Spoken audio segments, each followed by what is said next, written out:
Okay, so like today's video, I'm going to talk a little bit about personal safety when it comes to living in a car or your van.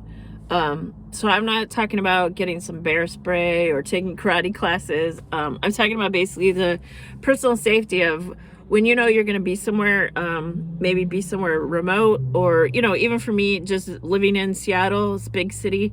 One thing is that I always kept in contact with people. Like, I had moved to Seattle from basically Phoenix, Arizona. So pretty much everyone I knew was back in Arizona.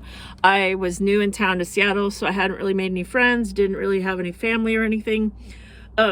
So the only contact or people that I could check in with on a daily basis were people back in Arizona. So one thing I always did was kind of just let them know my whereabouts, let them know kind of like the area that I was parking my car in. I know sometimes if you have an app on your phone, sometimes you can track you know, where your friends are at, so they could track my location. But I always try to check in with people to just let them know where I was at, because obviously if they hadn't heard from me in a while, you know, I guess they'd know my last known location. But just having that like daily check-in with someone, a good close friend or something like that, is something to keep in mind. You know, just to make sure that you are safe. And being even in a big city, you can run into like a certain kind of like crime element. So that's why it's just like trying to stay safe, whether you're like out in the middle of the forest or wherever. Checking in with someone's important.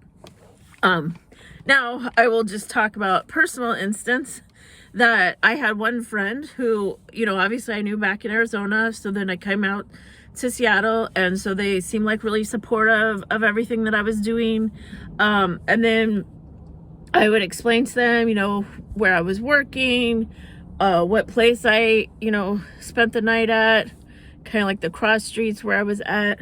But just like over time, like this friend seemed to like not be supportive anymore, be supportive of my so-called lifestyle of living in my car.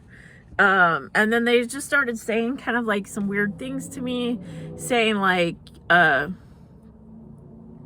you know, they thought that like for my best interest, they were going to call my job and let my job know that I was living in my car, which, I mean, technically my job didn't know that that's what I was doing. But I thought like, okay, like, is that some sort of threat? Like, are you blackmailing me? Like, you're going to call my job and like tell them like, oh, you know, this girl that you hired, she's, you know, just living in her car. Like, she doesn't have a place to live. It's like, yeah, go ahead and do that. Like, my job values me. Like, they're gonna actually like be concerned that I'm like sleeping in my car. They're probably gonna like want to help me like get some housing.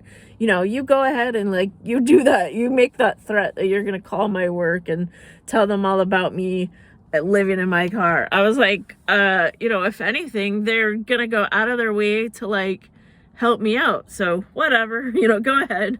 So make sure that the person that you are checking in with, who is a so-called trusted friend, like actually has your best interest. Because, you know, I felt like the friend that I was letting them know about my life and what was going on, like they really stopped being a friend after that. I think that there are some people that they don't support this lifestyle. Maybe they don't understand that, you know, people do this because they're trying to like save money. You know, some people, they just don't want to be throwing away thousands of dollars on rent when that's money they could be like saving up, putting in their pocket for something down the road. And I know that some people, you know, they may end up living in their car as a last resort because financially it's all they can manage to do.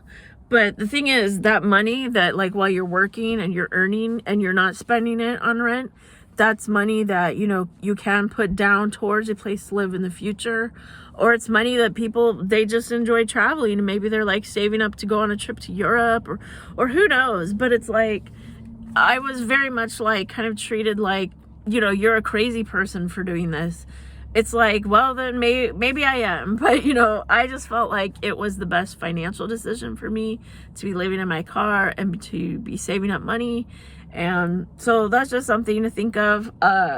Keeping safe, being aware of your surroundings, and also who you trust and who you can count on as a friend.